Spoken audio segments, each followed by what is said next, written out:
नमस्कार मुलांनो, welcome back to our YouTube channel. इंग्लिशच्या पेपरचं प्रिपरेशन प्लॅन आपण समजून घेत आहोत. बरोबर, ग्रामरचा व्हिडिओ अगोदर अपलोड झाला, त्यामध्ये आपण एकूण 7 ते 8 टॉपिक समजून घेतले. आताच ग्रामरचा अजून एक महत्त्वाचा टॉपिक फ्रेम WH क्वेश्चन नीट बघून घ्या.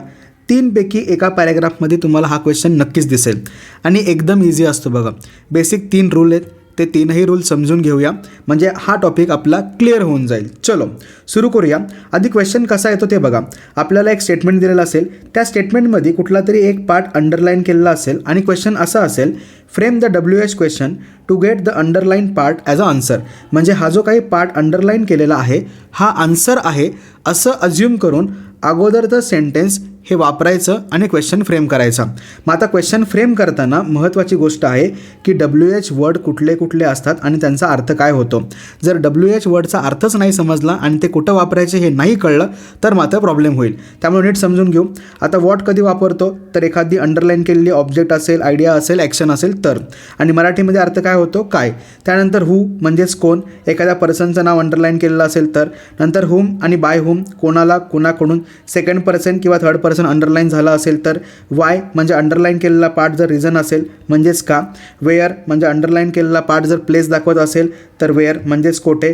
व्हेन अंडरलाईन केलेला पार्ट जर टायमिंग शो करत असेल म्हणजेच केव्हा झालं. नंतर विच अंडरलाईन केलेला पार्ट जर वस्तू असेल तर विच होईल.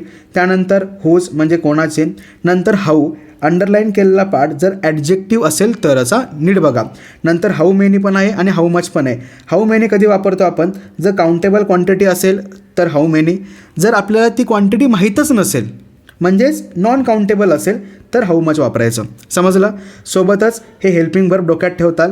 प्रेझेंटवाले am is are, has have, past टेन्सवाले वॉज वेअर, नंतर हॅड, नंतर फ्युचरवाले विल शाल, नंतर modal auxiliaries should, would, can, could, may, do, does, did हे आपल्याला यूज करायचे. चलो आधी रूल नंबर 1 बघून घेऊया. जर अंडरलाईन केलेला पार्ट हा सब्जेक्ट असेल म्हणजे थोडक्यात काय, सेंटेन्सचा बिगिनिंगवाला पार्ट असेल तर आपण वॉट आणि हू वापरतो. आता वॉट कधी वापरणार, जर वस्तू असेल तर वॉट, पर्सनचं नाव असेल तर हू वापरायचं. म्हणजे थोडक्यात काय, लिव्हिंग थिंग असेल ना तर हू वापरा, नॉन लिव्हिंग थिंग असेल तर वॉट वापरा. सिम्पल. आता क्वेश्चनचा सिंटॅक्स समजून घेऊ. सुरुवातीला हू किंवा वॉट येईल, नंतर remaining sentence as it is. Example बघा, युअर ड्रेस इज ब्युटिफुल. आता ड्रेस काय आहे, नॉन लिव्हिंग थिंग्स आहे, त्यामुळे ह्या ठिकाणी काय असणार आहे, काय असणार, वॉट. वॉट आलं, नंतर is beautiful as it is आणि एंडिंगला क्वेश्चन मार्क द्यायला विसरायचं नाही. नंतर students were going to school. आता या ठिकाणी अंडरलाईन केलेला पार्ट हा सुरुवातीचा होता, राहिला होता माझ्याकडून. मग या ठिकाणी स्टुडंट्स काय आहेत, लिव्हिंग थिंग्स आहेत, मग काय असणार आहे, हू येणार. Who were going to school.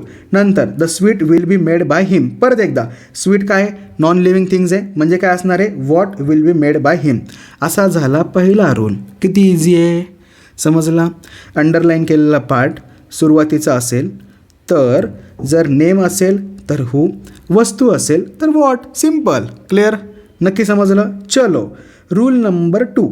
आता अंडरलाईन केलेला पार्ट सब्जेक्ट नाही आहे म्हणजे स्टेटमेंटचा कुठला तरी मधला पार्ट असेल किंवा शेवटचा पार्ट असेल, पण स्टेटमेंटमध्ये ऑक्झिलरी व्हर्ब पाहिजे म्हणजे हेल्पिंग व्हर्ब पाहिजे.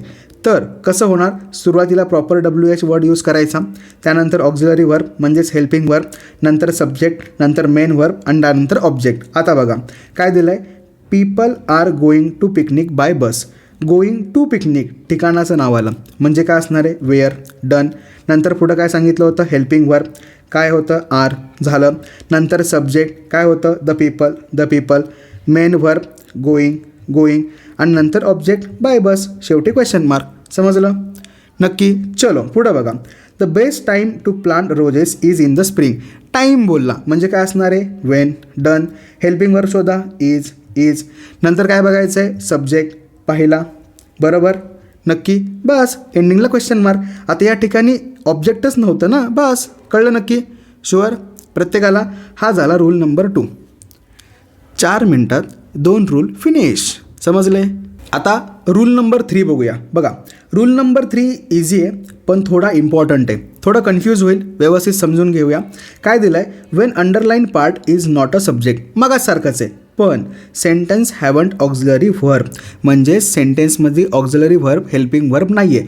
मग आता हेल्पिंग व्हर्ब आणि ऑक्झिलरी व्हर्ब कधी नसतं, ज्या वेळेला स्टेटमेंट सिम्पल प्रेझेंट टेन्सचं तरी असेल किंवा सिम्पल पास्ट टेन्सचं तरी असेल, त्यावेळेला हेल्पिंग व्हर्ब येत नाही. कळलं नक्की? मग आता सिंटॅक्स बघा. हेल्पिंग व्हर्ब नसल्यामुळं आपल्याला सुरुवातीलाच WH वर्ड नंतर डू डज डीड वापरायचं आहे, नंतर सब्जेक्ट आणि जे व्हर्ब असेल त्याला प्रेझेंट फॉर्ममध्ये लिहायचं आणि नंतर ऑब्जेक्ट. आता डू कधी वापरणार? व्हर्ब प्रेझेंटमध्ये असेल तर डू, व्हर्ब प्रेझेंटमध्येच आहे पण एंडिंगला ES असेल तर डज, व्हर्ब पास्ट टेन्समध्ये आलं तर डीड. क्लिअर? चलो एक्झाम्पल बघा. The advertising helps to produce consistency of quality. सगळ्यात पहिली गोष्ट हेल्पिंग व्हर्ब आहे का? नाही आहे. म्हणजे काय झाला? टाईप 3 झाला. त्यानंतर इथं काय आहे? एसे म्हणजे काय वापरायचं आहे? डज वापरायचं आहे. क्लिअर? आता अंडरलाईन केलेला पार्ट बघा. Consistency of quality. ॲडव्हर्टाईज काय करते ते सांगितलं आहे, बरोबर? नक्की. मग काय असणार आहे? वॉट, नंतर डज, नंतर द ॲडव्हर्टायझिंग. आता नीट बघा. हेल्प्स होतं, एस काढायचा, नॉर्मल प्रेझेंट टेन्सचं व्हर्ब वापरायचं, त्यानंतर टू प्रोड्यूस आहे तसं आणि एंडिंगला क्वेश्चन मार्क. समजलं? नक्की. पुढं बघा. She went to Pune yesterday. To Pune place सांगितली म्हणजे काय असणार आहे? वेअर. गुड. पास्ट टेन्समुळं डीड, नंतर सब्जेक्ट. आता वेंटला काय करायचं? प्रेझेंट फॉर्ममध्ये. वेंटचा प्रेझेंट फॉर्म काय येतो? गो. बाकी ऑब्जेक्ट आहे तसं. आता इथं एंडिंगला क्वेश्चन मार्क द्यायचं राहिला, क्वेश्चन मार्क आला. समजलं? नक्की.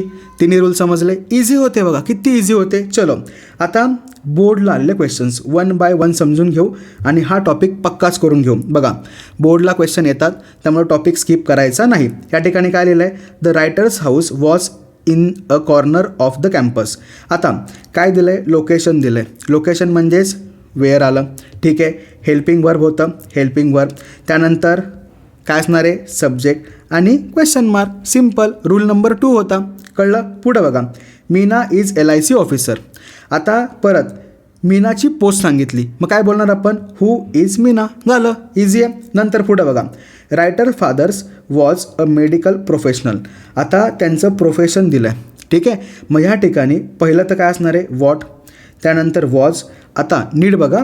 आपण डायरेक्टली असं नाही बोलू शकत writers father, what was writer father, असं नाही. त्यांचं प्रोफेशन सांगितलं आहे त्यामुळं आपल्याला असं लिहावं लागेल what was the profession of writers father. समजलं? हा थोडासा ट्रिकी क्वेश्चन होता पण थोडा विचार केला तर हा पण इझी आहे. बघा परत एकदा एक्सप्लेन करतो. या ठिकाणी काय सांगितलं आहे? त्यांचं प्रोफेशन सांगितलं आहे, बरोबर? मग आपण असं नाही लिहू शकत what was the writers father. नाही, असं नाही चालणार. आपल्याला काय लिहावं लागेल? What was the profession of writers father. कळलं नक्की? शुअर? चलो नेक्स्ट क्वेश्चन बघा. कलाम रोट सेव्हरल बुक्स. आता ह्या ठिकाणी हेल्पिंग वर्ब आहे का? नाही आहे. म्हणजे काय झालं? टाईप नंबर 3 रोट आहे ना, बरोबर. मग रोटसाठी काय वापरणार? डीड. Very good. मग बघा पहिलं कलाम रोट सेव्हरल बुक. काय लिहिलं ते विचारलं आहे म्हणजे वॉट आलं, नंतर डीड, सब्जेक्ट. आता रोटचं काय होणार? राईट. हा चेंज विसरू नका.